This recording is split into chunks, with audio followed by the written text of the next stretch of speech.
Oh yeah, right there is some homemade Pico de Gallo. This is absolutely fantastic with your tortilla chips. We're going to show you how we make this in our house. And all the ingredients can be copied from the description below. Our plum tomatoes are fresh from our garden, and those cherry tomatoes are fresh from our arrow garden. Be sure to check out our videos on the arrow garden as well.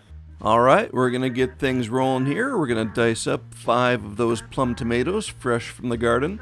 And you can see that Julie is cutting those on top of a cutting mat, which makes it very easy to transfer those over to a bowl once you're all done.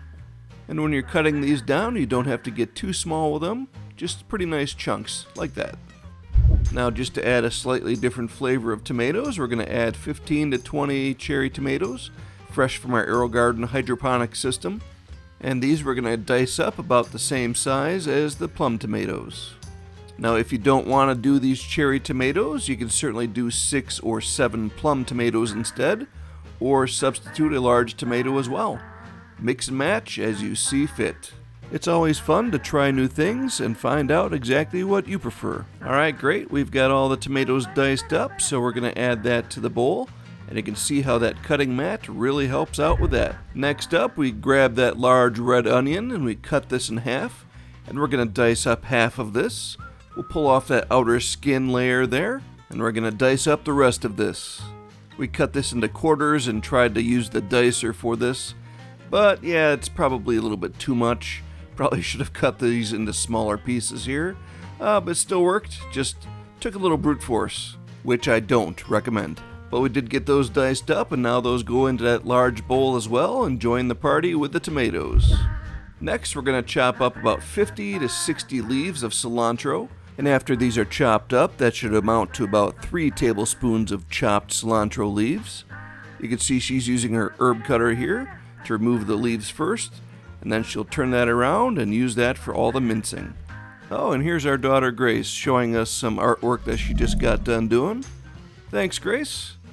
Maybe give her a like or subscribe for that one. We appreciate it. Alright, back to our cilantro here. When you cut these up, you want to really cut these up into fine pieces. As you can see here, Julie's really attacking those things with that herb cutter. Yeah, she really loves that tool for sure. Alright, looks like she's about done here, and again, using that cutting mat, it's easy to transfer those into the bowl. Just easily sliding them off, just like so. Yeah, some of them stick a little bit, but they come off pretty easily, and everything's starting to look really good there. And here it looks like our youngest daughter Bella is going to be juicing this half lime. And she's got her tool that she uses for making lemonade. And she took the liberty of juicing this lime for Mom. Thanks, Bella. We're going to pour this juice into our bowl. Perfect. Now let's grab some garlic powder here. And you're going to want about a half a teaspoon of garlic powder. And we're going to follow that up with a little bit of pepper, just to our liking here. Go pretty heavy on that. And lastly, we're going to go to our ground cumin here. And generally, you just want a pinch of the ground cumin. Just like that. Looks good. Now here is a great time to add a half a jalapeno if you prefer that hot taste. You'd want to get that nice and seeded and chopped up and add that into the bowl. And then give it a nice mixing here. We prefer to keep it more on the mild side because nobody in our house likes jalapenos whatsoever. But one thing we do love, we love our garlic. So here we're going to grab our 1 clove of garlic.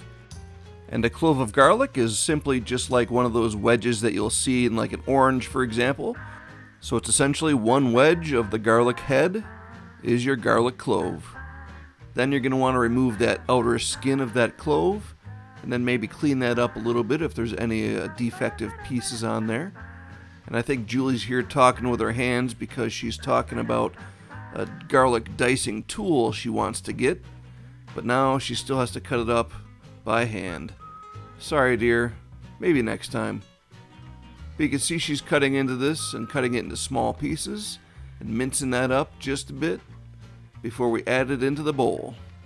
Alright, and once again you'll see that cutting mat coming in handy yet again.